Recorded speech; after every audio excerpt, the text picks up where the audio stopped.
दोस्तों, मैं आप सभी का यूट्यूब चैनल पे स्वागत करता हूं। दोस्तों, हम लोग जिस शेयर के बारे में जानना चाह रहे हैं, उस शेयर का चलिए पहले हम लोग बैलेंस शीट देख लेते हैं। और बैलेंस शीट में हम लोग क्या देखेंगे? इक्विटी कैपिटल, रिजर्व और बोरोइंग। ठीक है दोस्तों, तो अब हम आगे स्क्रीन पे, आपके भी स्क्रीन पे दिख रहा होगा। तो चलिए स्क्रीन पे देखिए, मार्च 2021 में इसका इक्विटी कैपिटल था 69 करोड़ का। ठीक है, और मार्च 2024 में 2474 करोड़ का इसका इक्विटी कैपिटल था। मार्च 2023 में 2480 करोड़ का इसका इक्विटी कैपिटल था। और मार्च 2024 में देखिएगा तो 2489 करोड़ का इसका इक्विटी कैपिटल था।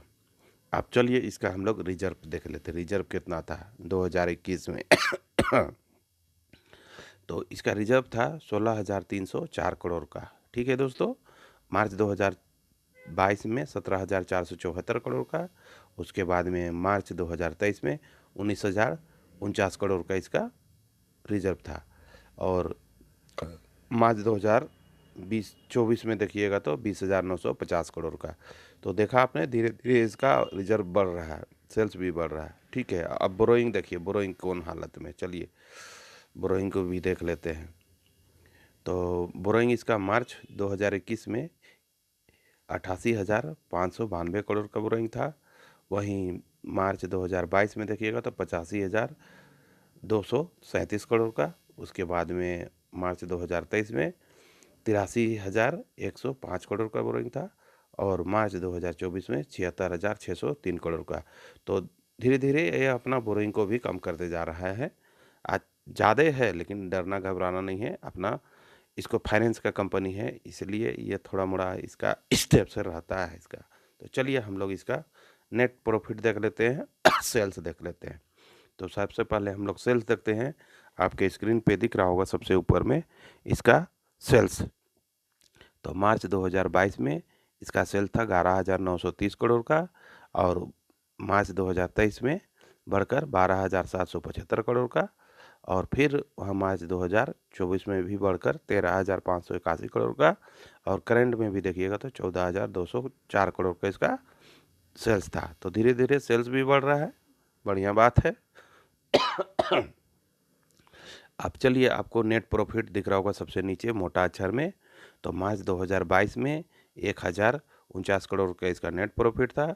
और मार्च 2023 में 1,536 करोड़ का इसका नेट प्रॉफिट था। और मार्च 2024 में देखिएगा तो 2,317 करोड़ का। और करंट का देखिएगा तो 2,472 करोड़ का इसका नेट प्रॉफिट था। तो हम लोगों ने इसका देख लिया, सेल्स और नेट प्रॉफिट भी देख लिया। अब चलिए इसका आगे का देखा जाए कि इसमें कौन कौन से हैं। तो हम लोग स्क्रीन पे आ गए हैं। शेयर होल्डिंग पैटर्न्स पे प्रमोटर से, एफआईएस से, डीआईएस से, पब्लिक है, सब कोई है। तो चलिए अब पहले इसका हम लोग देख लेते हैं क्या है नहीं है। तो 21 से देखेंगे, ज़्यादा पीछे से नहीं देखेंगे हम लोग दोस्तों, वीडियो लंबा हो जाता है। तो मार्च 2021 में इसका प्रोमोटर्स का होल्डिंग था 83.62%। फिर मार्च 2022 में देखिएगा तो 66.26%। और मार्च 2023 में देखिएगा तो 66.11%। उसके बाद में मार्च 2024 में 65.66%। और करंट का देखिएगा जून में देखिएगा तो 66.37% का। तो थोड़ा मोड़ा इधर उधर कर रहा है, थोड़ा सा बेचता है फिर खरीद लेता है, फिर बेचता है फिर खरीद लेता है प्रमोटर्स। तो चलिए ठीक है, अच्छा बात है हम लोग के लिए कि अपने 50% से ऊपर है, 60% से ऊपर है प्रमोटर्स का होल्डिंग। अब वहीं देखिए मार्च 2021 में एफआईएस का होल्डिंग 10.60 मतलब 10.60% का इसका होल्डिंग था। वहीं मार्च 2022 में घटकर 6.91%। फिर यहाँ मार्च 2023 में बढ़ाकर वो कर लिया अपना 11.35% का। और फिर उसके बाद में मार्च 2024 में थोड़ा सा घटाया 11.04% का। और जून 2024 में देखिएगा तो 11 से घटकर 7.34% रह गया। तो कोई बात नहीं है अभी उनका होल्डिंग, चलिए डरना घबराना नहीं है। अब डीआईएस का देखिए होल्डिंग, मार्च 2021 में 5.88%। उसके बाद घटकर मार्च 2022 में 4.57, फिर बढ़कर फिर अपना होल्डिंग बढ़ाया मार्च 2023 में 6.58%, और फिर मार्च 2024 में भी बढ़ाया 8.69%, और फिर जून 2024 में भी अपना होल्डिंग बढ़ाकर कर दिया 11.64%। तो चलिए पब्लिक का होल्डिंग देख लेते हैं, पब्लिक का होल्डिंग कितना था। तो पब्लिक का होल्डिंग था मार्च 2021 में 19.91%, उसके बाद में मार्च 2022 में 22.26%, उसके बाद में मार्च 2023 में 15.96%, और मार्च 24 में 14,039% का होल्डिंग था, और जून 2024 में 14.66% का इसका होल्डिंग था। तो हम लोग ने सारा चीज़ देख लिया, इसका शेयर होल्डिंग पैटर्न्स भी देख लिया, एफ कितना है, प्रमोटर्स कितना है, डी कितना है, पब्लिक कितना है, सारा चीज़ हम लोगों ने देख लिया। चलिए हम लोग तो इक्विटी कैपिटल भी देख लिए, इसका रिजर्व देख लिए, बोरोइंग देख लिए, और वगैरह वगैरह सभी देख लिए, सेल्स वगैरह सब भी देख लिए। तो अब हम लोग इसका थोड़ा सा देखते हैं कि क्या नाम है, इसका करंट मार्केट प्राइस है, और इसका चार्ट वगैरह सब देखते हैं। तो स्क्रीन पे आपको दिख रहा होगा दोस्तों, जिस कंपनी के बारे में हम लोग अभी बात किए, इक्विटी कैपिटल देखे, रिजर्व देखे, बोरोइंग देखे, सेल्स देखे, नेट प्रॉफिट देखे, फिर शेयर होल्डिंग पैटर्न्स देखे, तो उस शेयर का नाम है L&T finance company, L&T finance company, जिसका करंट मार्केट प्राइस है 172.39 रुपया, और आपको ठीक उसके नीचे दिख रहा होगा डेट 3 सितंबर 2:20 का इसका समय बता रहा है। तो बीच में आप लोग को दिख रहा होगा एक दिन का चार्ट, पहले नीचे था, फिर ऊपर गया, फिर थोड़ा सा नीचे डाउन हुआ, फिर ऊपर गया, फिर थोड़ा सा नीचे से डाउन होके अभी वही रेंज पे ट्रेड कर रहा है। और 5 दिन का देखिएगा तो 5 दिन में पहले ऊपर था, फिर नीचे आया, फिर ऊपर गया, फिर नीचे आया, फिर ऊपर गया, फिर नीचे आया, फिर ऊपर गया, फिर नीचे आया। तो मतलब वोलेटाइल था ज़्यादा।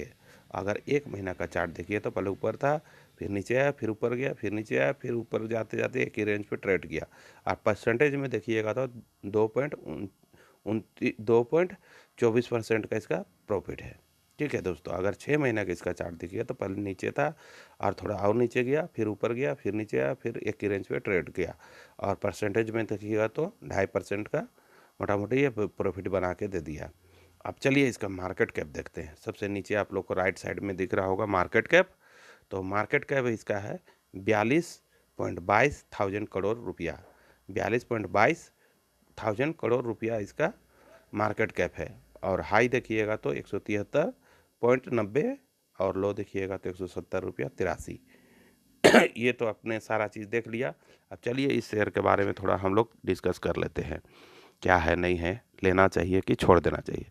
तो L&T फाइनेंस कंपनी लिमिटेड जो है, जिसका करंट मार्केट प्राइस है 172 रुपया है, तो यह अच्छा कंपनी, क्योंकि यह फाइनेंस का है इसलिए इसका ठीक ठाक दिखा रहा है।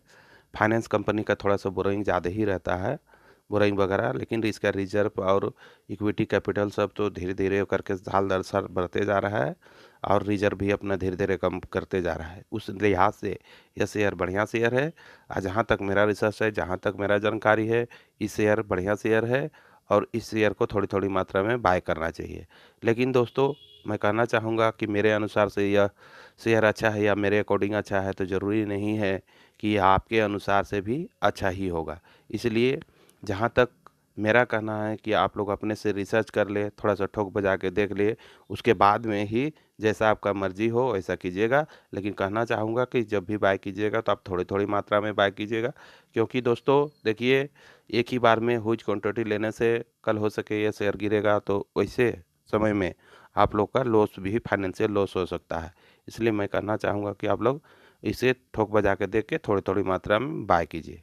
तो ठीक है दोस्तों, जितना मुझे आता था या जितना मेरा नॉलेज था, सारा चीज़ मैंने इस वीडियो में आपको दे दिया हूँ। आप उसे देखिए, समझिए, और उसके बाद में अपने से रिसर्च कीजिए, उसके बाद में थोड़ी थोड़ी मात्रा में बाय कीजिएगा। ठीक है दोस्तों, इतना ही कहकर मैं इस वीडियो का अंत करता हूँ। जाने से पहले सभी दोस्तों से कहना चाहूँगा कि अगर यह वीडियो आपको नॉलेजेबल लगा या शिक्षा के उद्देश्य से बढ़िया लगा, तो इस वीडियो को लाइक, शेयर एंड सब्सक्राइब जरूर कर दीजिएगा दोस्तों, क्योंकि वीडियो बनाने में बहुत मेहनत और रिसर्च लगता है दोस्तों। इसलिए आप लोग से यह रिक्वेस्ट है। ठीक है दोस्तों, इतना ही कहकर मैं भी इस वीडियो का अंत करता हूँ। धन्यवाद दोस्तों, जय हिंद।